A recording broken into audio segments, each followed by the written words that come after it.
Welcome to episode 132. Of No Rooms for Phonies. And for March, I'm just focusing on movement, trying to get back into cycling and being outside and some of the other things that we're more used to doing, and maybe taking off a few of those winter pounds that seem to accumulate, right? Yep. So the title of this episode is Built to Move. And it's based on the book Built to Move, The 10 Essential Habits to Help You Move Freely and Live Fully by Kelly and Juliet Starrett. They're sisters or something? No, I think it's a husband-wife. Oh, that kind of Kelly. Yeah. Got it. And then the first quote in the book says, "I move, therefore I am." And it's Haruki Murakami. And health is the ability to realize our avowed and unavowed dreams. And that's Maishi Feldenkrais. So you can't forego the basics, no matter how many times you've gotten away with it. If you're not properly prepared, you will find yourself up a creek without a paddle. And in this case, he's referring to eating well and moving. Yeah. So mobility is the harmonious convergence of all the elements that allow you to move freely and effortlessly through space and life. Everything in sync: joints, muscles, tendons, ligaments, fascia, nerves, brain, vasculature. Wow. So before maybe 3 years ago, I had no idea what fascia was. I know. And we're full of it. It's all over our body. Connective tissue holding our organs in place, connecting our tendons and muscles and bones. And it's a very important And it has to be able to be like flexible and move. And And the more you sit in one place and don't move, or other types of sedentary behaviors, the fascia can do poorly. Yeah. So harness the power to achieve agility, ease, quickness of step without restriction or rigidity or pain. So improve all the systems of your body: your digestive, your circulatory, your immune, and your lymphatic. And, in order to be able to, adopt these habits, you have to think differently about your daily habits. And the only person that really has the power is yourself. You. Like, you have to make the decision so to do it. So there's some key metrics or topics to focus on. There's range of motion. So that is the end range, the farthest points that the joints can move. Right. And so you want to be, through breath work, you can actually extend your range of motion. So like when I do Pilates on the reformer, if I'm breathing properly, I can really extend my Pilates instructor is always talking about lengthening, and that is actually to do with your fascia as well. As well as your muscles. Yep. Yeah. So a couple other technical terms. Flexion is when you are closing the angle between the body parts. So picture your toe coming up towards your knee. Right. And then extension is the opposite. It's widening the angle between the body parts. So you picture yourself spreading your arms apart and your middle finger is trying to point in opposite directions. Right. So mobilizations are techniques designed to counter the effects of mono-positioning and lack of movement. So just the things that you do to move. Mm-hmm. And then there's the contract and relax. So isometrics is contracting muscles without moving the joints. Okay. And I do that with, I do that in Pilates. Yeah, and loading. You can just hold your hand in one place and tighten the muscles. And isometrics is, and loading is adding weight to increase the force on your body to elicit a positive adaptation response. So adding a weight. And then system support is important. Nutrition, sleep, and breathing. And water and hydration is part of nutrition. Right. And so they have 10 vital signs. So 10 things. Like habits? Yeah. But they like to call them vital signs. These are things that if you can do these things or you are doing these things, you're increasing your longevity and your health, Yep. your overall health. So vital sign 1 is just getting up and down off the floor. So having that good range of motion in your hips and in leg and core strength and balance and coordination. So you can sit on the floor for at least 30 consecutive minutes per day, cross-legged sitting, or 90 sitting, or long sitting, or one leg up sitting. And then So not just sitting on the couch all day. And I've actually been thinking about this, like when I'm reading, instead of just plopping on the couch, that I could actually sit in one of those positions. You know me, I love the floor, and I love, my favorite I sit on the floor a lot with the kids. I just don't think about it when you're alone. No. I love the 90 sitting position. Yeah. But one leg up sitting, like there's all these different. So. And long sitting, I'm guessing, is having both feet extended straight out. Yeah. Okay. That actually hurts my back long term. Yeah, it is. It's a different kind of a stretch. Yeah. So you're trying to, it's this seated hamstring mobilization that you get from the 90 or the long sitting, and then some of these ones where you lock out your hamstrings. And that's the straightforward one, the long sitting, and hip openers. And 90 sitting leads to elevated pigeon. Right. Yeah. So that's vital sign 1, getting yourself up and down off the floor. And you should be able to do it without your hands. He says you sit in the cross-legged position and stand straight up. I'm fine if you, and we were with friends on the weekend, and she got in sitting crossway and then leaned forward on her knees and then stood up. So she untucked her feet behind her and stood up. Yeah. So I think it's really important. If you can do it by putting one hand on the floor, that doesn't make me sad. No.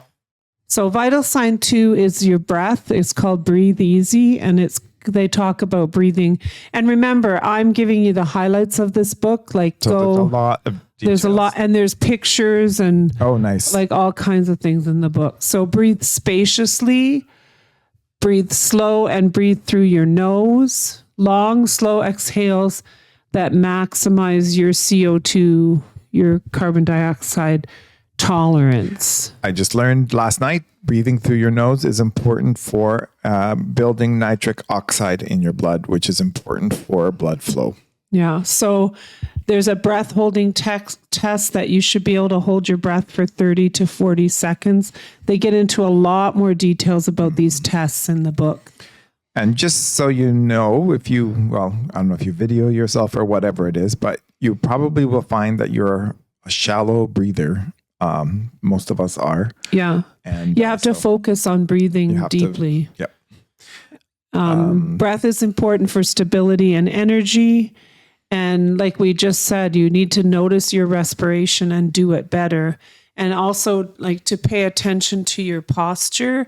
Can I breathe well? Like if you're sitting on the couch, for example, can I breathe well in this position? Or am I too slouched over? So it's harder to breathe. And to check your breathing many times a day, and breathing well becomes a habit. Now I actually breathe different when I bike, when I do Pilates, all those kinds of things. I breathe differently. I have a real different kind of a breath. And then there's square breathing and parallelogram breathing and other things like that. So nerves are king of the breath, and the breath is the king of the mind. If you can control your breathing, you can control your mind. And if you can control your mind, you can influence how conscious you are of pain signals. So I think and emotions too. Yeah, all those. I think so. Vital sign 3 is the importance of extending your hips. So most people have limited extension in their hips, and the hips play a huge role in overall well-being. So, and along with the hips is your glutes. And glute weakness is associated with knee injuries, chronic lower back pain, shin pain, falls among the elderly. And movement is the most important function of the brain. So when you talk about people not being able to go up and down stairs and all that stuff, that is Extended that hips. starts with the fact that they can't extend their hips. Right. The fourth vital sign is walk this way. Yeah. So sit no more than 3 hours a day. Yeah. 10,000 steps per day is great, but 12,000 steps a day is best. Yeah. Well, I didn't get that today, but we biked. We biked. So it's hard to, you can't you can't walk for 45 minutes, bike for an hour. Like it's a little, but I do get up quite regularly now. I get up every 30 minutes and if I can and walk around for 5. So you might exercise for 30 minutes per day, but how do you spend the rest of your day? Mm-hmm. And that's what's important. And walking is the antidote to sedentariness. And breath and walk, like you can breathe and walk as well. Mm-hmm. That's a good time actually to practice your breathing. Right. So walking leads to better body mechanics and less pain, better feet, better circulation, and better sleep, better brain function, enhances creativity and problem solving, better stress control, less depression and anxiety. And they really that I really love is bare feet. Bare feet is best. No flip-flops. No, they're really not great. Nose breathing walk 10 minutes after each meal. So like actually just breathe and walking. Yep. Barefoot walks, rucking, backpack walking or walking with weights is really good. And then they give a bunch of suggestions to see if you can walk while you talk. That's work or personal calls, calls. Communicate in person. Like for me, I'll walk over to somebody's office instead of just calling them or emailing them. Walk the dog. If you have a dog. Walk your kids to school. That's good for everybody. Yeah. Take the stairs instead of the elevator and shop in person instead of online. Park far from your destination or get off public transportation early or walk to where you're going. That's why I park so far away because I hate looking for the close by parking spot. Use wait time to walk and walk around your house. Just get up. That's and boring. These watches are nice because they actually alert you when you've been sitting for too long. Yeah, but people have that on their phone too. Yeah. Or just set a timer for every 24 minutes to stand up. Vital sign 5 is future-proof your neck and shoulders. Can you hold your arms above your head? Do you have complete range of motion in your shoulders? So your shoulders, your neck, and your thoracic spine. So all you have to pretend to do is the hula hoop around your neck. Yeah. See how you do. And get your arms up and your shoulders working. You can restore normal movement to body parts that have been in dry dock, which I thought was funny. That's a funny statement. Being organized is having your body to be in a position where you can take a deep, full breath, and that in turn means you'll be able to tap into your innate end ranges of motion. Right. So we talked about that before. If you're breathing properly, you can move better. When your body is organized in a balanced shape, you have good shoulder arm mobility and less stress on your neck. So like that slouching over the phone and all that sort of stuff. I've been doing a really good neck exercise where you push down on your chest right below your neck and you jut your chin out forward and then you lift your neck up and then you pull down on the skin of your chest and that opens up all of the, and then you can do it diagonally on the sides. Vital sign 6 is eat like you're going to live forever. Tell me what you eat and I will tell you what you are. What you eat relates to how you move. And just because you burn any type of fuel doesn't mean that you should. Very good. So protein and micronutrients, fat, carbs, and protein, meat on the bone, they recommend, which I think is interesting. That's processed. Yeah. Fermented and sprouted foods, organs, and other offal, which I don't know what that's is. Kidneys and liver and fresh and unadulterated plant and animal products. So we need to get back to basics. Healthy eating is about compromise and finding the middle way. I'm just going to say that eating organs and offal is only when they're organic, because they're the parts of the body of the animal that absorb all the toxins in the environment. Absolutely. So we're to be eating 800 grams of fruit and vegetables, which means about 6 cups or 1 gram of protein per pound of body weight is what he recommends. Yeah, I've heard that from a lot of fitness. Yeah. So metabolic flexibility is the body's ability to adapt fuel to utilization to changes in fuel availability. So choose the best possible fuel whenever possible and keep your blood sugar on an even keel to avoid snacking, which also helps you to control body weight, and focus less on losing fat and more on gaining muscle through resistance training. Yep. And real food first, but protein powder is a good supplement. And we recommend vegetarian protein powder, but pain is a request for change. When something is wrong with a body part, it is often related to something below it or downstream or above it, upstream. So, what you're eating. Yep. Or how you're digesting food. Or how long you're sitting still. Yes. Don't ice sore or injured muscles. Apply heat. It increases the circulation and the healing. I just thought that was an interesting tip. Yeah. I mean, I've heard of going back and forth when you've just injured yourself. Yeah. But anyway, he talks about this peace, love. It's an acronym. So every letter has a word. So it says protect, avoid activities that increase pain at first. Elevate higher than your heart. Avoid anti-inflammatories. So this is if you're injured. Yep. Compress with elastic bandages or tape. Educate, avoid unnecessary passive treatments. Load where your body tells you it's safe. Load when your body tells. Load when. Sorry. Optimism, be confident and positive.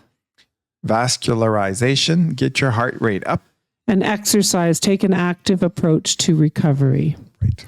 So 7th vital sign is squatting. Yeah. So this is important for hip flexion and external rotation. So remembering that flexion is closing the angle up. So when you go down, your knee is getting closer to your shoulder. That's flexion. External rotation is the ability to turn your toes outwards while you squat. Pardon me. Knee flexion, of course, is closing the angle up between your knee. Sorry, I'm a multiple sneezer and it happens. And then ankle dorsiflexion is that when you bend your ankle back in. Yeah.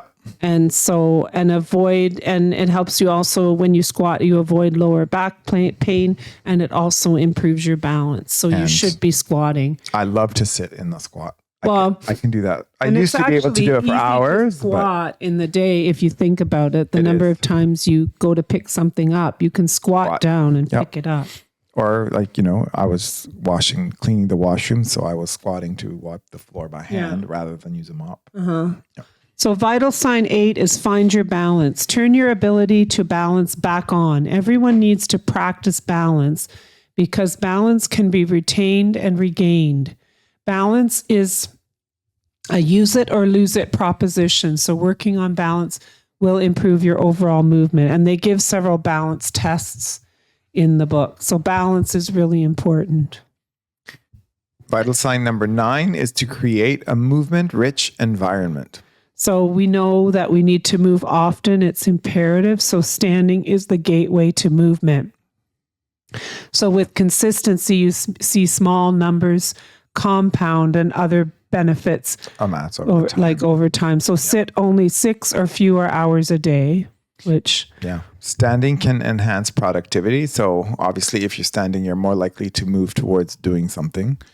Standing is associated with significant improvements in executive function and working memory.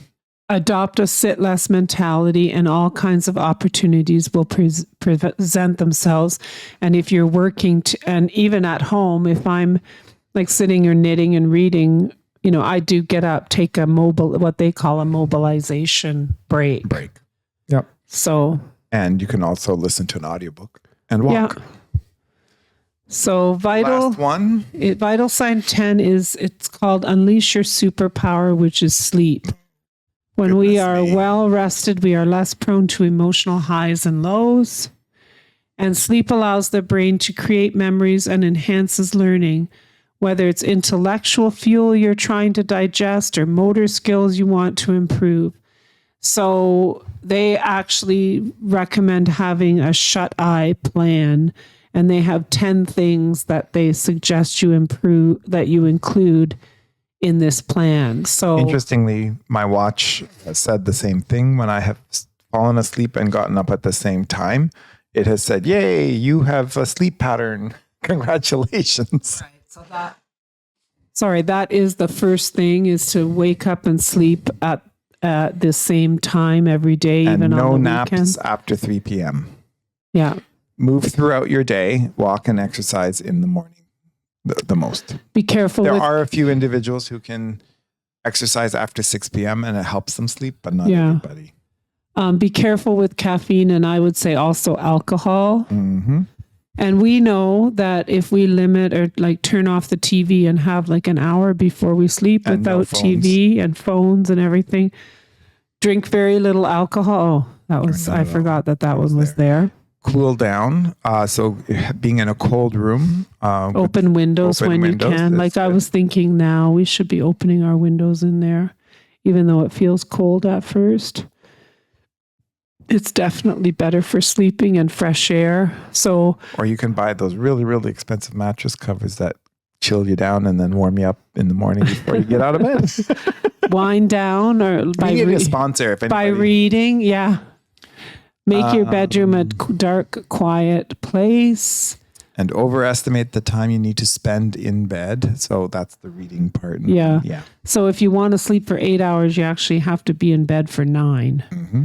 And mimic your bedtime routine when you travel. Yeah, that's trickier. Easier said than done is because harder. of time zones and uncomfortable So hotels. how do you fit in all the things you need to do for your body? It's basically by having a set routine, behaviors during the day and evening.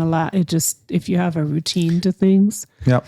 which is not always easy. I mean, I'd like to say that I would exercise every morning, but some mornings I'm doing something else. Yep. Doesn't So really you work just out. kind of, I think you have to just be reasonable. And I think the second one is never do nothing. That's more important. And I think the third one is also so important, and people are forgetting this, or they all of a sudden. Well, cardio was the big push for decades. Yeah. And now, now it's strength. We know Now the through research is research. showing that it's strength training that's going to make. Well, and I think particularly women in my age group, a lot of people are dealing with osteoporosis. Mm-hmm. And that is because we didn't engage in strength training. We were all in the Jane Fonda workout, and we were forgetting that we actually needed to do lift weights and sit-ups and pull-ups and push-ups. And, and Pilates is resistance training. It is. Yeah, because you have the springs and things. So anyway, this is a super interesting book. It's not that long. It has a lot of different little tests you can do to see how you're actually faring in some of these things. And then it has a lot of suggestions of exercises and things that you can do. And combine this with our advice on time management, and you'll have some good habits. Exactly. So on March 30th, we're going to come back with kind of our response to this book and talk about self-care and exercise from our own point of view, and sort of 10 ways that we have chosen in our lives to stay strong. Sounds great. We'll talk about our own kind of experiences, and maybe we can get into a little bit more about, routine and sleep and how some of these things, because I think people read some of these things and they're like, well, I'm struggling with this. And I think it's important to know that all of us. It's not like we've got all of this answered. We don't. And like the sleep is our hardest one. Yeah. And it just, and part of it is age. Yep. And you don't want to, Yep. So I think that it's just important for us to talk about our personal experience when it comes to all this. Yeah, absolutely. Because a lot of these books, when you read them, it's like they're silly. Ideal. Like, just do it. Come on, let's just do it. And I think regular life kind of it's a little bit more challenging than just doing it. So there's a phenomena of, it's called a secular monk. You'll see a lot of these guys on Instagram. So these are single men in their 30s and 40s, no kids, no spouses, and all they do is take care of their bodies. They sleep, they meditate, they journal, and they take lots of Instagram pictures.